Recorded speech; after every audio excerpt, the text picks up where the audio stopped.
After self-publishing 5 books, I have both seen and made a lot of mistakes along the way.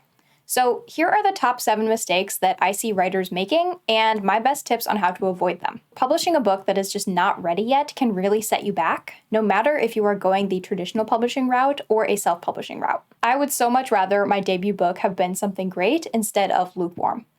While it was a great learning experience to publish my first book so early, I have since unpublished it because it just wasn't ready. I felt so anxious to publish my debut as early as possible because I had this idea that being a really young teen writer was somehow more important than just being a good writer. If you haven't published anything yet and you don't have any deadlines from a publisher, then the only one rushing you is you. Personally, I'd rather take more time to publish 1 great book instead of 5 just okay ones.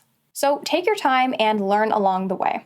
Most writers do not publish their first book, and many do not publish their 2nd through 5th books either. Learning to write well takes a lot of patience and trial and error, and everyone's process is different. And remember that you can always make changes and try again, no matter what route you're going, traditional or self-published.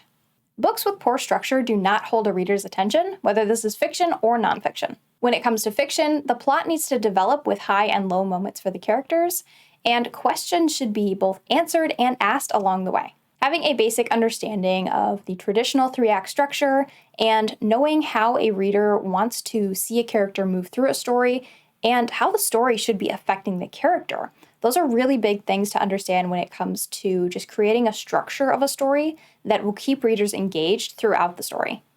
How many times can I say story in one sentence?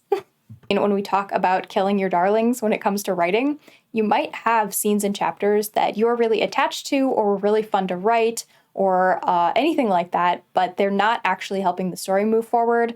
And to a reader who's not quite as attached to the story as we are, it can be maybe a boring point or part that slows the story down. Unless, of course, you can make them relevant by adding some details that are important to the story later on. And of course, look at the writing itself and the way you're using language. So you can remove things that are unnecessary details or tangents that kind of don't go anywhere pertaining to the rest of the story. So a poorly edited book is a big red flag to readers and makes writers look unprofessional. Pretty much every book needs multiple rounds of editing, no matter how great a writer you are. This includes developmental editing, line editing, copy editing, and proofreading. And sometimes you'll need multiple rounds of each type of edit, depending on how big the changes you need to make to your book are. For a full breakdown of the standard editing process for most novels, you can check out one of my more recent videos. Getting outside feedback on your story is a must, especially for new writers. This is where beta readers and critique partners come in. Editing not only improves your book, but your writing skills as well.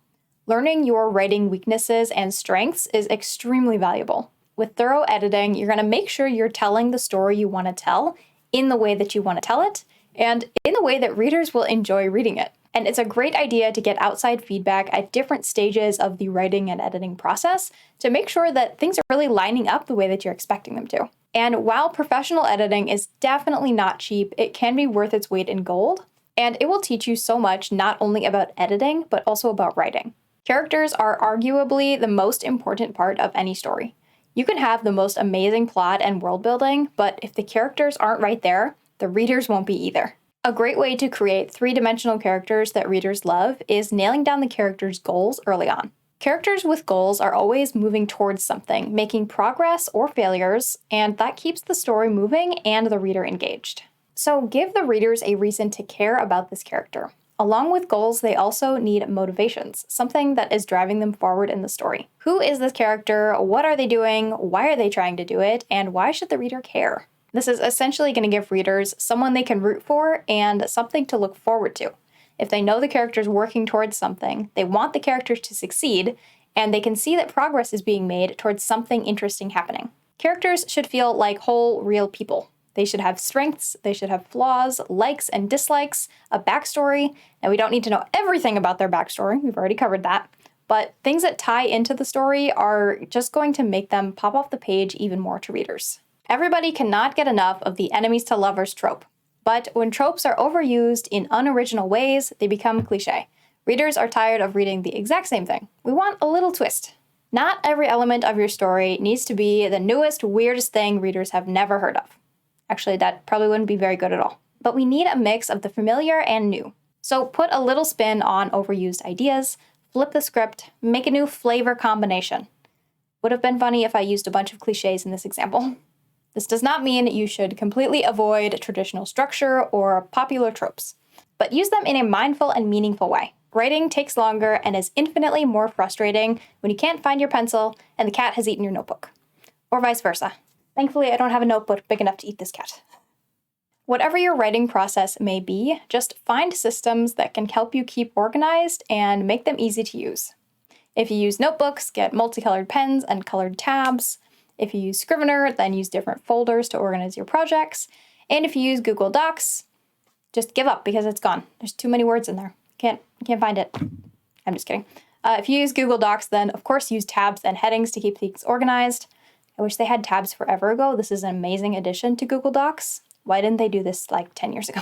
And the last mistake is trying to do it all yourself. Writing a book is a big project and you might need some help along the way. So beta readers and critique partners are going to be amazing resources for the writing part of the writing.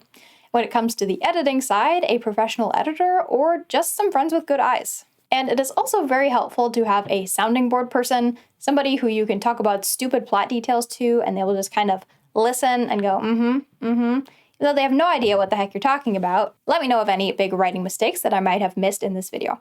If you like standalone epic fantasy novels that include druids and bounty hunters, you can check out Revenge of the Druid Queen, which is my most recently published book. All right, that's all I got for you, so thanks for watching. Bye! It's like, why am I in here?